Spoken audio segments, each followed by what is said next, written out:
2025 is going to be an insane year for investors. I mean, just look at the last year. The S&P 500 has gone up 30% to all-time highs. In fact, there's a term for exactly what's going on right now, and it's called a market melt-up. And according to the Wall Street Journal, that is exactly what investors are betting is going to happen in 2025. But with the market trading at all-time highs, you might be wondering how much higher can it go? Well, in this video, we're going to discuss what is a market melt-up, why do investors think one is going to happen in 2025, and what you can do about it to maximize your investments. So first we need to answer the question of what is a stock market melt-up? Well, a stock market melt-up is when asset prices are incredibly high and no one thinks that they can go any higher, and then they continue to keep going up and up. And melt-ups usually happen for three reasons. There's easy money, optimism is really high, and greed starts taking over investment decision-making. In fact, we saw this exact situation play out right after the pandemic when the stock market increased over 100% in just 9 months.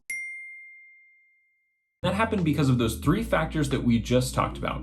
Interest rates were lowered to 0%, meaning there was a lot of money in the market, and there was therefore a lot of demand for assets like stocks, real estate, crypto, and yes, Pokemon cards. There was also a lot of optimism specifically in the tech sector at the time as the entire world pivoted to remote work, and a lot of tech stocks benefited as a result. And that's where the greed comes in, because as more people were making money investing, more people had a fear of missing out, or FOMO, and decided to start investing as well. And then when there are more investors, that means that there's more demand for these assets, and when there's more demand, the prices go up, and when prices go up, more investors make money, which creates more fear of missing out, and you can kind of see where this is going. But that was in 2020, and in today's market, that same combination of easy money, high optimism, and greed seem to be setting in. For example, even though interest rates are higher than they were in 2020, the Federal Reserve has already started decreasing them. The difference this time around is that Donald Trump just got elected president in 2025, and he's widely expected to cut taxes, which is also going to create easy money. In addition to that, investors are really optimistic about the economy under a Trump presidency. In November 2024, the United States Economic Optimism Index, which measures consumer confidence, jumped double digits to 53%, back to where it was just before President Joe Biden took office. Now, the last step for a 2025 market melt-up is for greed to set in. And that's where I look at the CNN Fear and Greed Index, which is swinging between greed and neutral. This is an index that measures multiple indicators to determine whether the market is being driven by fear or greed.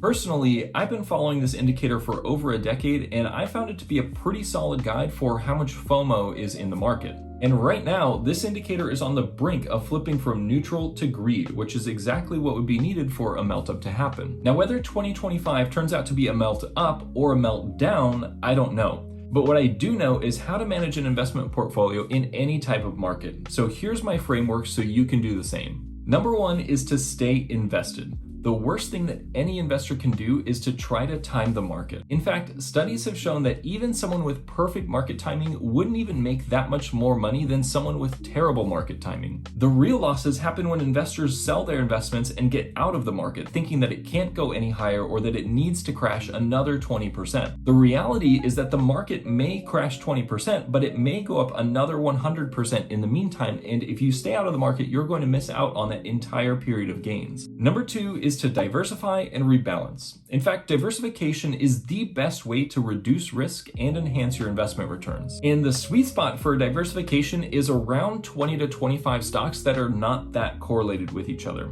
For example, if you have 20 tech stocks, well, if they are all in the tech industry, then that portfolio, even though it has 20 stocks, is not diversified. The other thing to keep in mind is that your position in these stocks needs to be roughly equal. So if your portfolio is 81% NVIDIA and you have 19 other stocks that each have 1% of your portfolio, that's also not diversified even though you technically have 20 stocks. And the tricky part about diversification is that it doesn't always stick, which is why you need to rebalance. For example, if you used to have 10% of your portfolio in NVIDIA and it's gone up a lot compared to your other stocks, then today you might have more like 20% of your portfolio in NVIDIA. And if that's the case, then you are no longer as diversified as you used to be, and you'll need to rebalance in order to bring your portfolio back into a good level of diversification. The best part is that rebalancing can take as little as 5 minutes, and you really only need to do it once or twice per year. So if you haven't looked at your portfolio in a while, now is the time to do so. The last step to make sure you make money no matter what happens in 2025 is to know what you own. In my experience, most investors don't actually know what's in their portfolio, especially when they're working with a financial advisor. But whether you have an advisor or not, buying assets that you don't fully understand is a very consistent way to lose money. And unfortunately, this becomes even more common during a market melt-up when people are investing in assets that they didn't even hear of 6 months ago.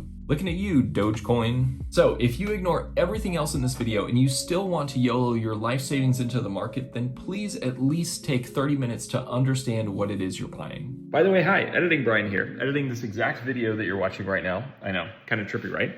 I would love to hear down in the comments, what are you investing in for 2025?